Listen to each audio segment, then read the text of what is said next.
खुद से जीतने वालों को मेरा सलाम और प्रणाम।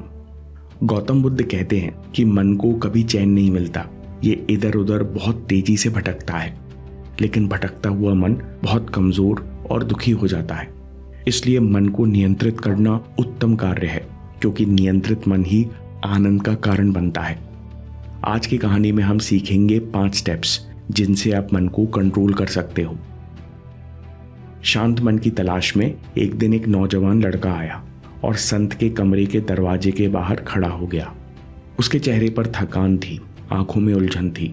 जब संत बाबा ने उसे देखा तो अंदर बुलाया और आराम से बैठने दिया। लड़के ने कहा, बाबा, मेरा मन बहुत परेशान है। हर समय कुछ ना कुछ नेगेटिविटी लगी रहती है, कुछ भी ठीक से नहीं हो पा रहा। मैं बस उलझ सा गया हूँ, अपने मन से परेशान हो चुका हूँ। संत बाबा ने उसकी आंखों में देखा, कुछ देर शांत रहे, फिर बोले, शांत हो जाओ। अच्छा ये बताओ तुम चाहते क्या हो, क्योंकि अभी तक तो तुम बस भागते आ रहे हो। पहले ये तय करो तुम क्या चाहते हो, किस मंजिल की ओर जाना चाहते हो। तुमने कहा कि तुम मन से परेशान हो, पहले ये बताओ तुम कैसा मन बनाना चाहते हो।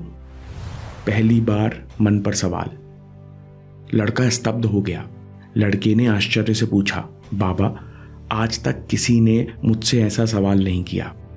आज तक तो मुझे सिर्फ डांट और उपदेश ही मिली कि मन को कंट्रोल करो, मन को काबू में रखो। मुझसे किसी ने ये सवाल तो पूछा ही नहीं कि तुम किस तरह का मन चाहते हो। इतना कहकर लड़का चुप हो गया और सोच में डूब गया। बाबा ने कहा, अच्छा एक काम करो, मैं तुमसे सवाल पूछता हूं, तुम हाँ या ना में जवाब देना। क्या तुम ऐसा मन चाहते हो जो तुम्हारे हर काम में तुम्हारी मदद करे, तुम्हारा ध्यान भटकाए नहीं बल्कि तुम्हारी एकाग्रता बढ़ाए। लड़के ने कहा, हाँ। क्या तुम ऐसा मन चाहते हो जो खुद पर विश्वास करे, खुद से प्यार करे। लड़के ने कहा, हाँ। बाबा ने पूछा, क्या तुम ऐसा मन चाहते हो जो हर चीज, हर परिस्थिति को सकारात्मक दृष्टि से देखे, चाहे दर्द हो या कठिनाई। लड़के ने कहा, हाँ। बाबा ने फिर पूछा, क्या तुम ऐसा मन चाहते हो जो दूसरों में अच्छाई देखे, दोस्ती बनाए और कभी किसी से द्वेष न रखे। लड़के ने कहा, हाँ। बाबा ने कहा, क्या तुम ऐसा मन चाहते हो जो हर पल हल्का रहे, बीती बातों से आजाद रहे। लड़के ने कहा, हाँ। बाबा ने पूछा, क्या तुम ऐसा मन चाहते हो जो हर काम को करने के लिए तत्पर रहे, जिसमें लेश मात्र भी आलस ना हो। लड़के ने कहा, हाँ हाँ बाबा, मैं ऐसा ही मन चाहता हूं। बाबा की बातें सुनकर लड़का शांत हो गया। उसकी आंखों में हल्की चमक थी। उसने उत्साहित होकर बाबा से पूछा, क्या मैं भी ऐसा मन बना सकता हूं? बाबा बोले, हाँ, मैं तुम्हें स्वस्थ और सुंदर मन बनाने की 5 विधि बताता हूं। लेकिन उससे पहले ये समझो कि मन में दुख और बेचैनी कहां से प्रवेश करती है। विचारों से, वाणी से और कर्मों से। गौतम बुद्ध कहते हैं, जब बैल चलता है तो गाड़ी का पहिया खुद ब खुद साथ में चलता है। इसी प्रकार जब हम गलत भाव रखकर विचार सोचते हैं, दुख देने के लिए बोलते हैं या शरीर से गलत कर्म करते हैं, तो मन में दुख और बेचैनी प्रकट होकर रहते हैं। इसलिए मन को खुश और शांत बनाने के लिए सबसे पहले मन से बुरी भावनाएं मिटाओ, क्योंकि भावनाएं बीज हैं जिनसे विचार, वाणी और कर्म प्रकट होते हैं। बुरी भावनाओं के कम होने से अपने आप तुम्हारे अंदर कर्म, विचार और शब्द सुधरने लगेंगे। कैसे करोगे? पहली विधि है मैत्री भाव और दया दृष्टि बनाओ। गौतम बुद्ध कहते हैं, माँ अपने बच्चे की रक्षा जितनी डेडिकेशन से करती है, उतने ही डेडिकेशन से सभी जीवों के लिए असीमित प्रेम पैदा करो। अपने साथ साथ दूसरों की भलाई की कामना करो, दूसरों की खुशियों में अपनी खुशियां देखो। तथागत कहते हैं, तुम्हारे अंदर मैत्री भाव बढ़ेगा तो इससे तुम्हारे अंदर दबी हुई नफरत, डर और गुस्सा खत्म हो जाएंगे और 4 फायदे होंगे। तुम चैन से सोओगे, तुम चैन से जागोगे, तुमसे हर कोई प्रेम करेगा, तुम्हारे अंदर रिग्रेट खत्म होते जाएंगे। अच्छी भावनाएं सुधारने का एक और तरीका है, निस्वार्थ देने की भावना रखो, सेवा करो, बी जेनरस। संत बाबा ने कहा, देने का मतलब केवल पैसा नहीं होता, समय, ध्यान, मदद ये भी देना है। किसी थके हुए दोस्त की बात सुन लेना, किसी बुजुर्ग के साथ बैठकर 2 मिनट मुस्कुराना। ये छोटी चीजें किसी दुखी मन के लिए बहुत बड़ी हैं। जब तुम किसी को खुशी देते हो तो तुम्हारे अंदर भी आनंद और शांति बढ़ती जाती है। हर रात खुद से एक सवाल पूछो, क्या आज मैंने किसी की मदद की? अगर जवाब हाँ है तो मुस्कुरा के सोने जाओ। साथ में आभार व्यक्त करो कि जो भी मेरे पास है उसके लिए अनंत ब्रह्मांड को मेरा धन्यवाद। इससे मन के आनंद और शांति 2 गुने हो जाएंगे और तुम्हारा मन गुलाब के फूल की भांति हमेशा खिला और महकता रहेगा। तीसरी विधि, हर दिन पॉजिटिव सेल्फ टॉक। आज मैं कल से बेहतर हूं और हर दिन आगे बढ़ रहा हूं। संत बाबा ने कहा, लोग हमेशा अपने आप से कठोर और निर्दयी तरीके से बात करते हैं। जरा सी गलती हो जाए तो खुद को बुरी तरह से डांटते और नीचा दिखाते हैं।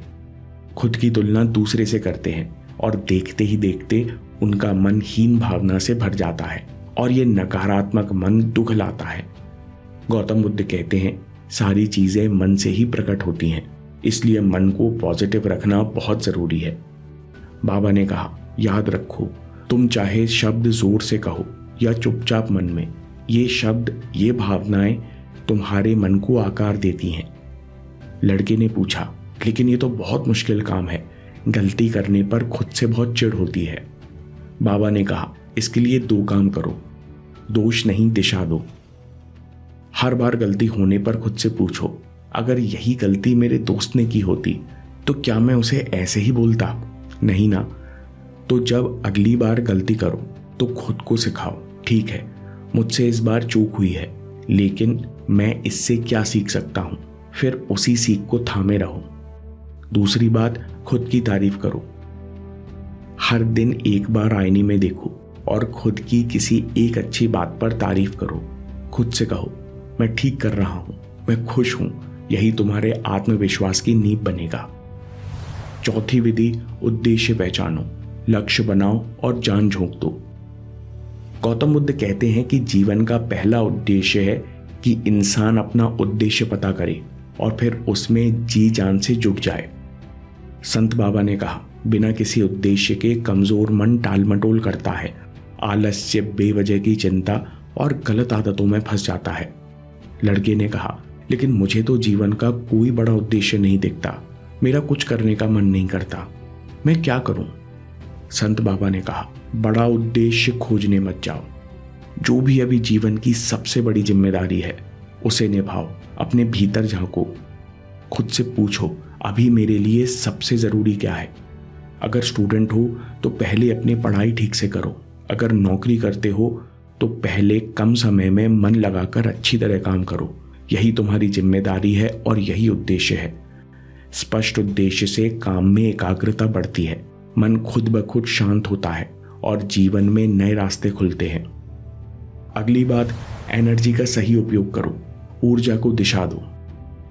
संत बाबा ने कहा, मन को पिछली 4 विधि सिखाने के लिए और समय पर गलतियां पकड़ने के लिए तुम्हें अलर्ट और सचेत रहना है।